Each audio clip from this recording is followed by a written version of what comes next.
ऐसे शख्स की कहानी जो 17 वर्षों से घने जंगल के बीच में अपने कार में रहने को मजबूर था।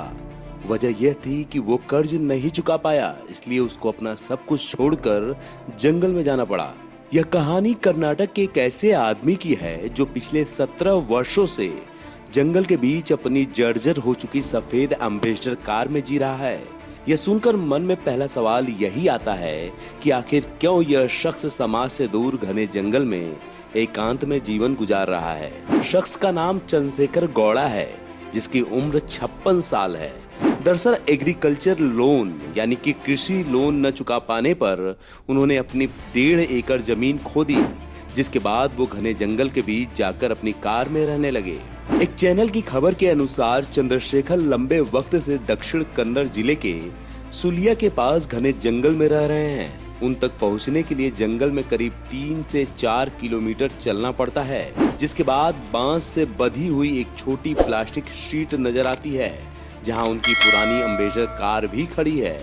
गजब तो यह है कि उसमें लगा रेडियो अब भी काम करता है। चंद्रशेखर बेहद दुबले पतले हैं, वो आधे गंजे हो चुके हैं। बुढ़ापे के कारण शरीर पर झुर्रियां और उनकी हड्डियां भी दिखाई दे जाती हैं। लंबे समय से बाल और दाढ़ी भी नहीं बनाई है, तो वह भी काफी बढ़ चुकी है। चंद्रशेखर के पास कपड़ों के 2 टुकड़े और एक जोड़ी रबर की चप्पल है।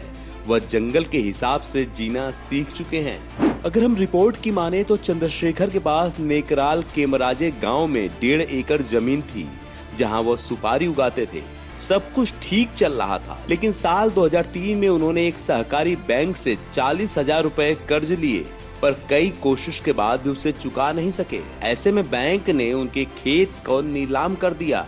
इस घटना ने चंद्रशेखर को अंदर से तोड़ दिया, जिससे उनकी जिंदगी पूरी तरह से बदल गई। चंद्रशेखर के पास रहने को घर भी नहीं था, इसलिए उन्होंने अपनी एम्बेसडर कार ली और बहन के घर चले गए। लेकिन कुछ दिन बाद ही बहन के परिवार से उनकी अनबन हो गई। इसके बाद उन्होंने अकेले रहने का फैसला किया और ड्राइव करके खुद दूर घने जंगल में चले गए, जहां पर उन्होंने अपनी फेवरेट एम्बेसडर को पार किया और उसे धूप और बारिश से बचाने के लिए प्लास्टिक की सीट से ढक दिया। चंद्रशेखर 17 साल से कार के अंदर एकांत जीवन जी रहे हैं। वह नदी में नहाते हैं, अपने चारों ओर पड़ी सूखी बेल से टोकरियां बुनकर उन्हें अधतले गांव के एक दुकान पर बेचते हैं और बदले में चावल, चीनी, अन्य किराने का सामान ले लेते हैं। अब सिर्फ उनकी एक ही इच्छा है कि उन्हें अपनी जमीन वापस मिल जाए। इसके लिए उन्होंने अपने सभी दस्तावेजों को भी संभाल के रखते हैं। कितने दुर्भाग्य की बात है, ये हिंदुस्तान है जहां अरबों का लोन लेकर लोग पचा जाते हैं, या यूं कहें कि सरकार की हिम्मत नहीं होती कि उनसे वसूल पाए। वहीं एक 40,000 के कर्ज के लिए एक किसान की पूरी जिंदगी बर्बाद हो जाती है।